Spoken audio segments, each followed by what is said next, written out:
What a waste of 3 hours.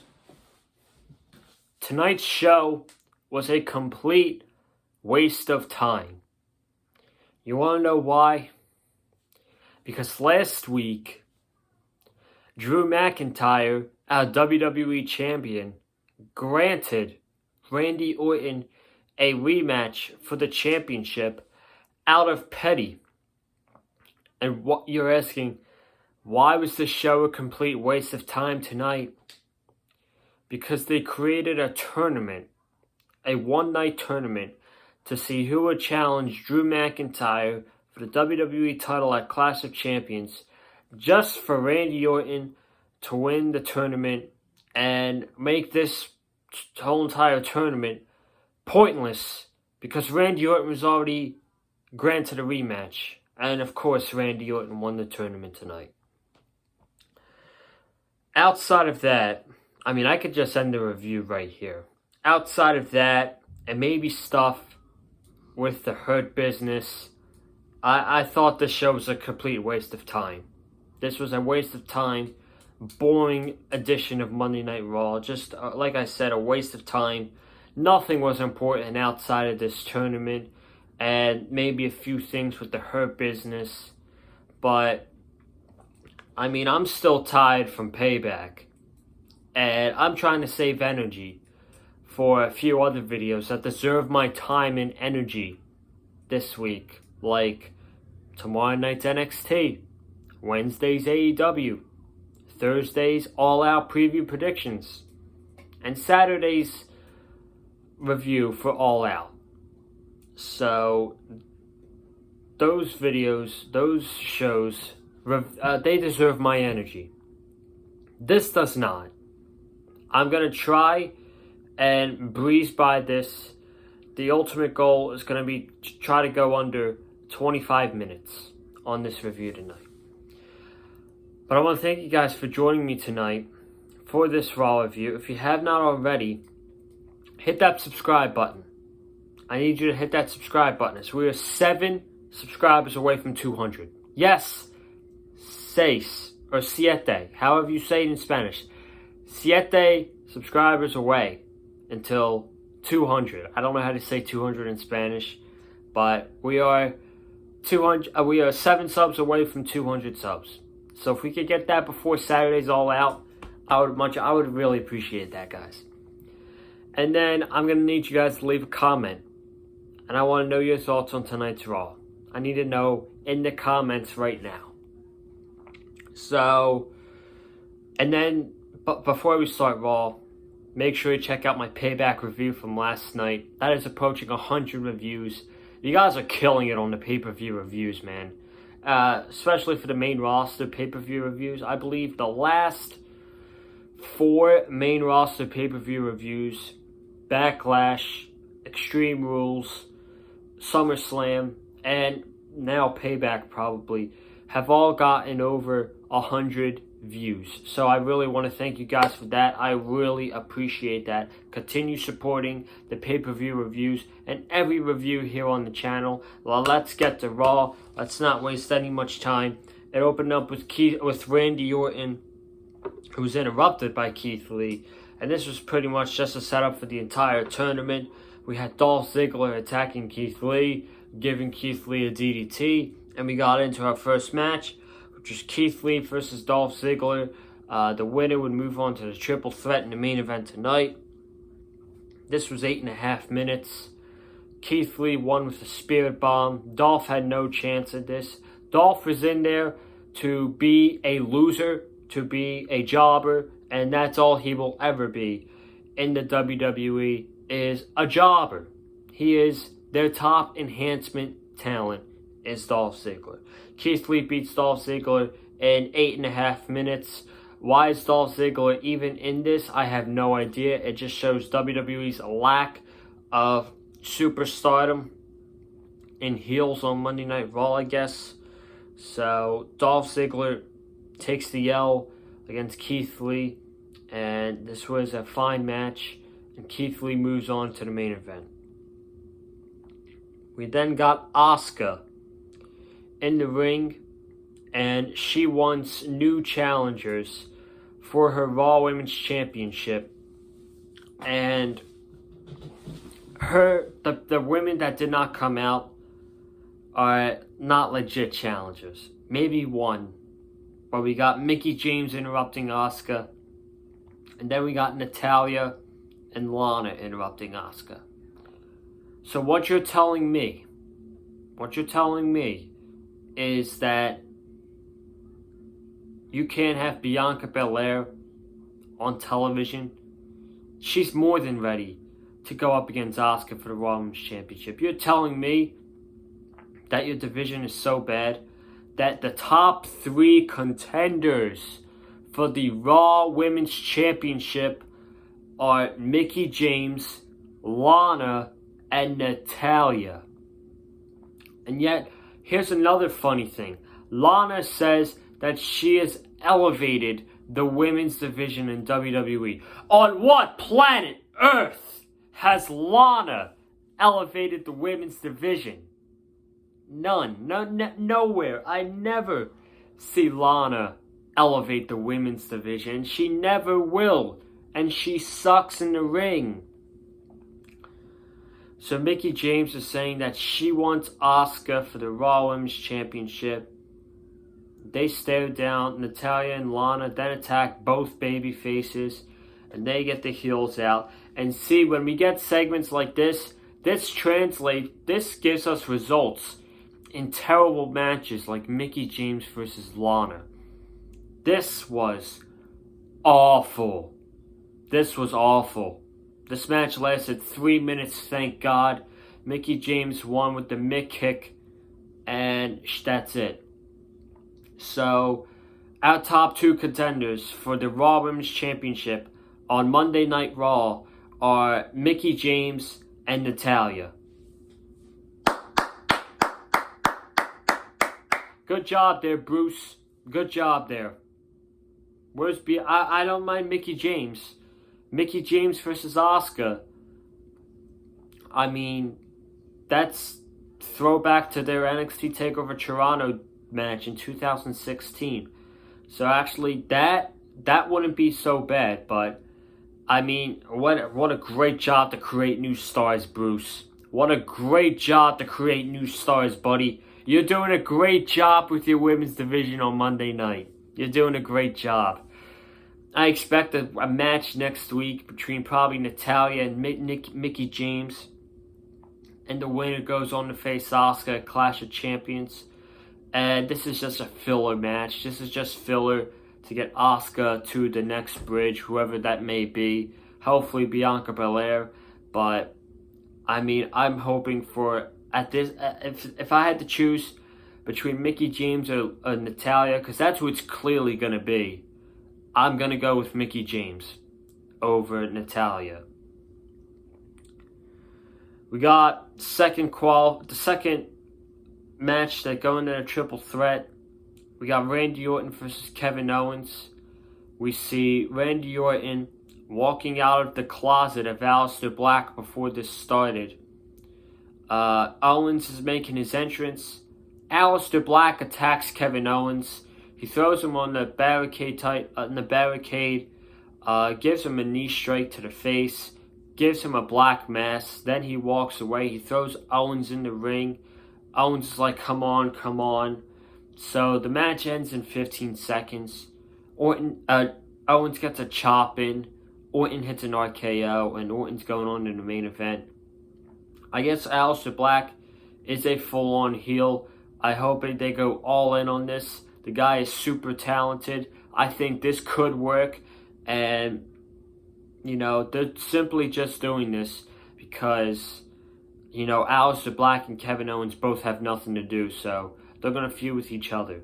Once the draft hits, I think Kevin Owens needs to go back to SmackDown. Kevin Owens hasn't really done much on Monday Night Raw since feuding with Seth Rollins. He's done nothing. Absolutely nothing. And SmackDown, now with Roman Reigns as the Universal Champion, SmackDown can use some top baby faces to go up against Roman Reigns. And I think Kevin Owens going over to SmackDown and challenging Roman Reigns for a Universal Championship might not be a bad decision. So that very well could happen. And speaking of Roman Reigns, I might as well just bring this up now while I'm at it. So there was a report that Brock Lesnar is going to be a free agent. Yes, Brock Lesnar is going to be a free agent. It was reported by not Ringside News, PW Insider, Mike Johnson, that Brock Lesnar is going to be a free agent. His merchandise was washed out on WWE Shop. There was no merchandise for Brock Lesnar.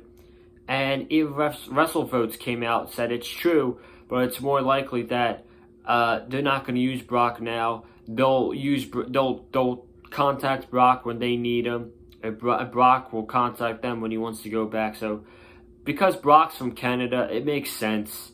Is Brock going to AEW? No. I wish for maybe like one match, that'd be cool.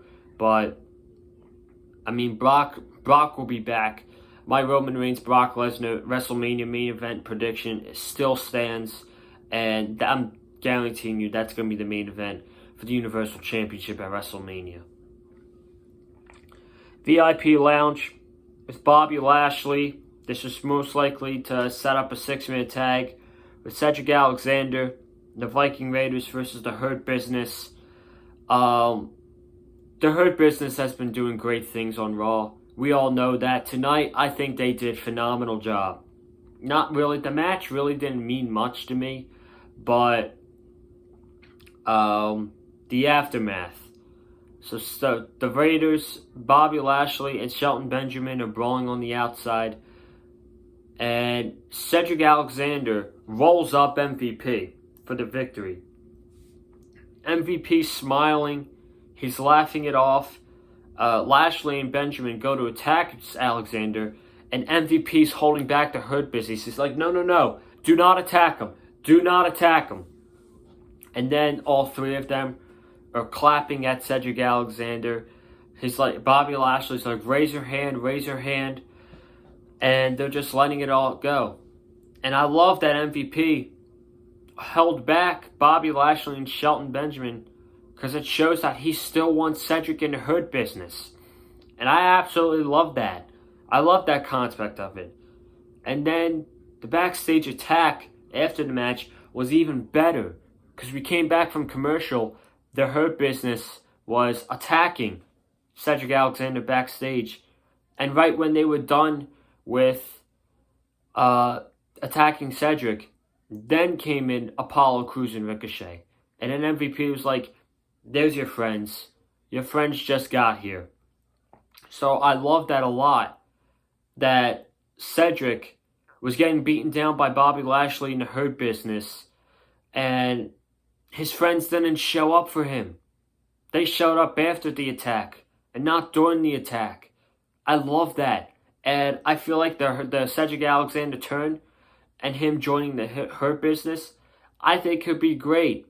And if they want to do if they want to push Cedric Alexander a little bit, bro, I have no problem with that whatsoever. I actually think this could work out very well for Cedric Alexander. So we'll see what happens with Cedric, the Hurt Business.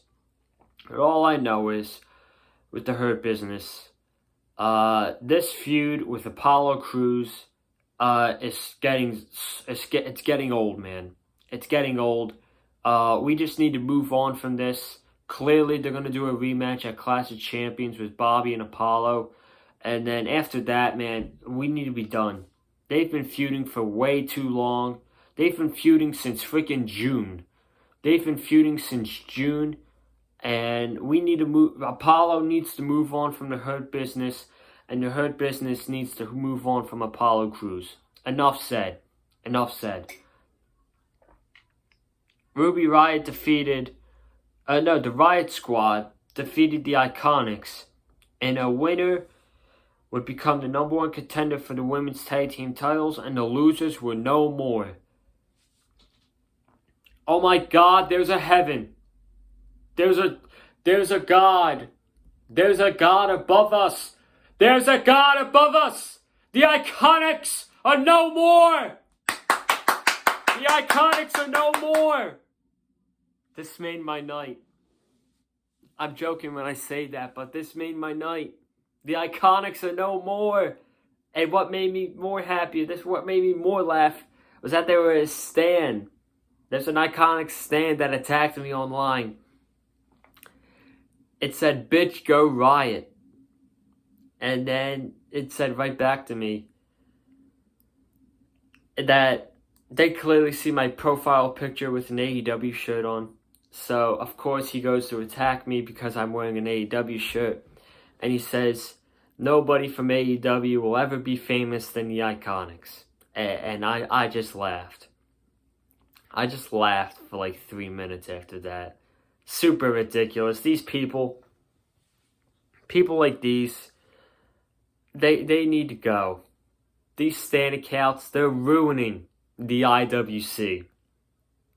Stan accounts are the reason why the IWC is the way the IWC is. And it's garbage. But the Iconics are no more. Thank goodness. I'm going to throw a party on my street tomorrow afternoon. If you guys want to show up, come join. I'm just kidding. Oh boy. But the Iconics are no more. Thank goodness. Can we get both of them off of TV now? They are both a cancer to Monday Night Raw.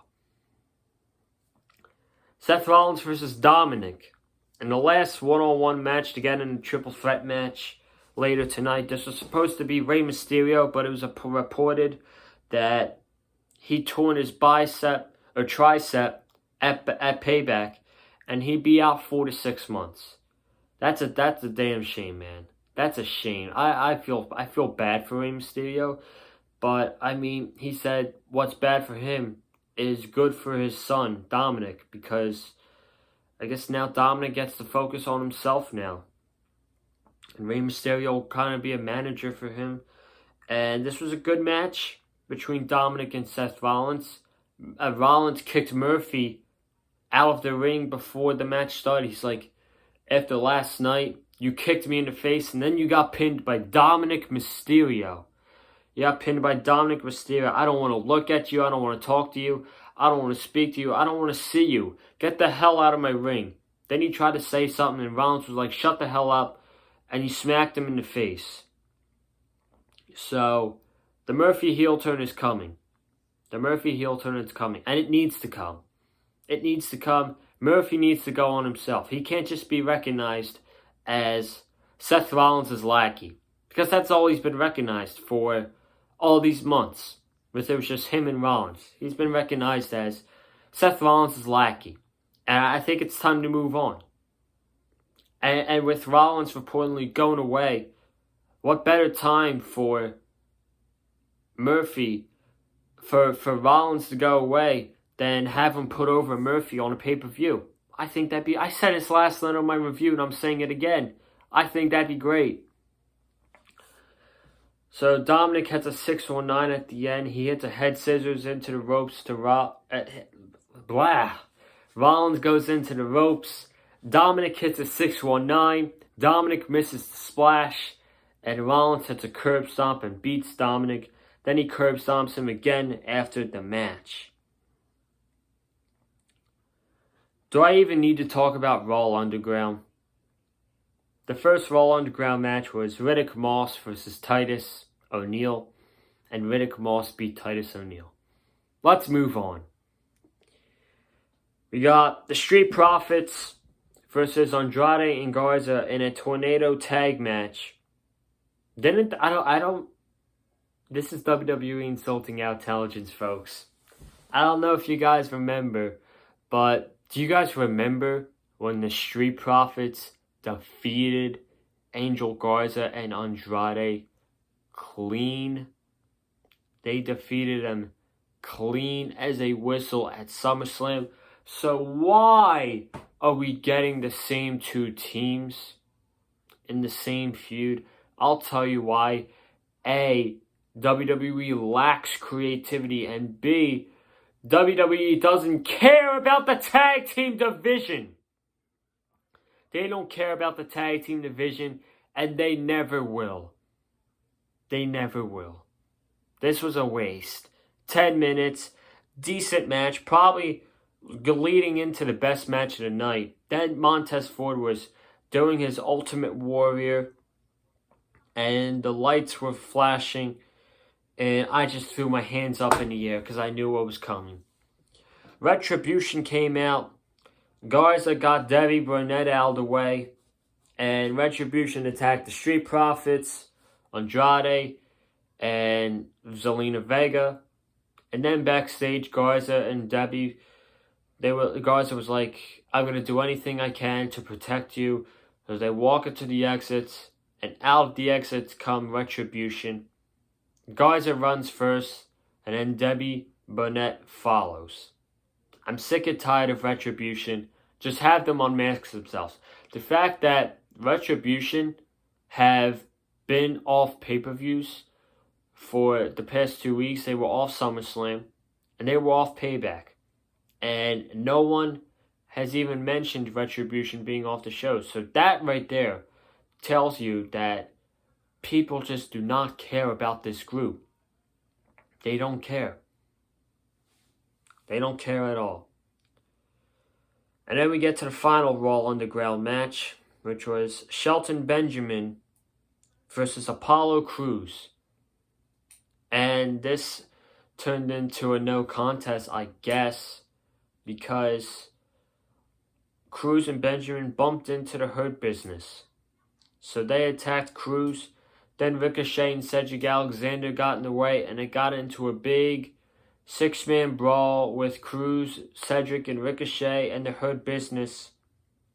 And more than likely, that's going to set up a 6-man tag for next week. So, guess that should be good, hopefully. Cedric, like I said, the Hurt Business has been doing some good things tonight. They were great tonight. I love the Hurt Business tonight. They were probably, if I'm telling you the truth, the Hurt Business were the best thing on Raw tonight. They were the best thing on this show tonight, and they're doing great things. And then in the main event, Keith Lee, Randy Orton, Seth Rollins. This was 12 minutes. We all knew where this was going. Randy Orton was not losing this match here. Keith Lee hit a spirit bomb on Rollins at the end. Rollins tried to hit a curb stomp. Lee reversed it into a spirit bomb. He hit it. Randy Orton RKO'd Keith Lee, and he ended up hitting Seth Rollins, and that was that. That was that. Randy Orton's going on the Clash of Champions. This was a complete waste of tournament because Drew McIntyre already granted Randy Orton the WWE Championship match, and we got this tournament with Randy Orton winning when he was already granted a match. So this was just a complete waste, and they wasted 3 hours of our night tonight. This was a very boring edition of Monday Night Raw. And I promised you I'd be under 25 minutes, and we are at 23 minutes. Perfect timing. I'm getting out of here. I don't want to talk about Monday Night Raw anymore. This show sucks. This show sucks. Every single week. And it's not going to get better without... It's not going to get better with Vince McMahon and Bruce Pritchard. But thank you guys for watching my Raw review tonight.